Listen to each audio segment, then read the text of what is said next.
बात करेंगे बीजेपी विधायक सुनील राणे की। आपको बता दें कि उत्तर मुंबई के अंतर्गत आने वाले बोरीवली विधानसभा से विधायक हैं बीजेपी के सुनील राणे, जिन्होंने अपना रिपोर्ट कार्ड एक बार फिर जनता के सामने पेश किया है। आपको बता दें कि सुनील राणे हर साल सेम तारीख पर जो है अपने रिपोर्ट कार्ड को पेश करते हैं कि उन्होंने एक साल में कितना विकास कार्य अपने विधानसभा में क्षेत्र में किया है।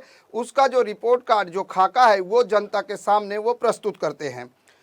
आपको बता दें कि 3 साल पहले बोरीवली विधानसभा क्षेत्र से भारतीय जनता पार्टी की टिकट पर सुनील राणे ने चुनाव जीता था, जिसके बाद वे हर साल एक ही तारीख और समय पर अपना रिपोर्ट कार्ड जनता के सामने रखते हैं। पिछले 2 सालों की तरह इस साल भी बोरीवली पश्चिम स्थित प्रबोधनकार ठाकरे नाट्यगृह में एक विशेष कार्यक्रम का आयोजन किया गया, जहां पर बीजेपी विधायक सुनील राणे ने पिछले 1 साल के कामकाज का हिसाब जनता को दिया। कार्यक्रम के दौरान महाराष्ट्र सरकार के राज्य मंत्री मंगल प्रभात लोढ़ा, मुंबई बीजेपी अध्यक्ष आशीष सिलार और बीजेपी सांसद गोपाल शेट्टी उपस्थित रहे।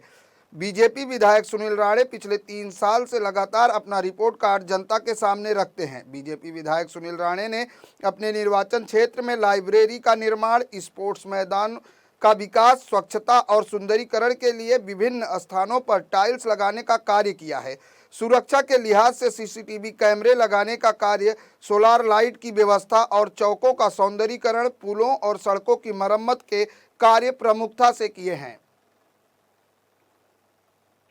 इसका संकल्प यानी पिछले 2 वर्षों से लगातार चुनाव पूर्ण होने के पश्चात यहाँ पर चुनाव जीतने के बाद 24 अक्टूबर 2019 को जब मैं यहाँ पर चुनाव जीतने के बाद बोरीवली में रहना शुरू किया, तब से लेके 24 अक्टूबर 2020, 24 अक्टूबर 2021 और 24 अक्टूबर 2022 बिल्कुल उसी दिन, सिर्फ साल बदल गया है लेकिन दिन वही है, तारीख वही है।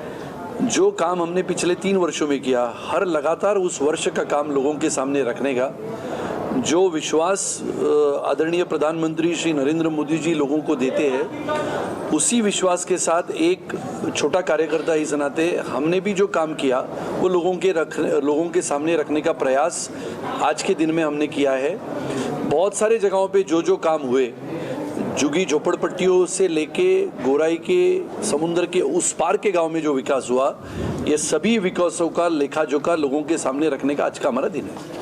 सर, आने वाले बाकी के समय में किस तरह का संकल्प आप ले रहे हैं कि उनका विकास किया जाएगा? क्या ऐसे काम रह गए हैं जो आपने अभी तक पूरा करने की कोशिश की, हुआ नहीं? देखो, 3 साल पूरे हुए, 30 साल तो पूरे नहीं हुए। दूसरा ऐसा है कि 3 साल में 2 साल तो कोरोना था और 2 साल के कोरोना काल में भी लगातार काम करने का जो प्रयास हमने और हमारे सभी कार्यकर्ताओं ने किया, काम तो बहुत सारे हैं। देखो, समस्या प्रश्न ये जीवन मरण के आखिर तक चलते हैं, ये प्रश्न किसी के लिए रुकते नहीं है। समस्या कितनी भी हल हो जाए दोबारा बन जाती है, लेकिन बोरीवली के विकास के दृष्टिकोण से अगर देखें तो सबसे अहम मुद्दा जिसका उल्लेख हमारे आदरणीय सांसद जी ने किया, जो उनके मन की भी व्यथा है और बोरीवली करों की भी वेदना है या पीड़ा है, कि बोरीवली में सबसे अच्छा मल्टी सुपर स्पेशलिटी हॉस्पिटल हो। अब ये लक्ष्य लेके बचे हुए 2 साल में हम काम करेंगे। बोरीवली में बच्चों के लिए स्विमिंग पूल का निर्माण, जो बच्चों की डिमांड है, और ये बच्चों की डिमांड और बाकी के नागरिकों का जो एक लक्ष्य है कि हॉस्पिटल का निर्माण, ये दोनों को पूरा करने का लक्ष्य मैंने रखा है। और निश्चित रूप से बोरीवली ये शहरों का एक शहर है और सभी लोग यहाँ पर जो रहते हैं बहुत ही प्रतिभाशाली है। ऐसे प्रतिभाशाली बोरीवली का सर्वांगीण विकास करने का जो सपना है वो निश्चित रूप से पूरा होगा। समय का तकाजा है, लेकिन निश्चित रूप से हम नया इतिहास बना के बोरीवली में रहेंगे।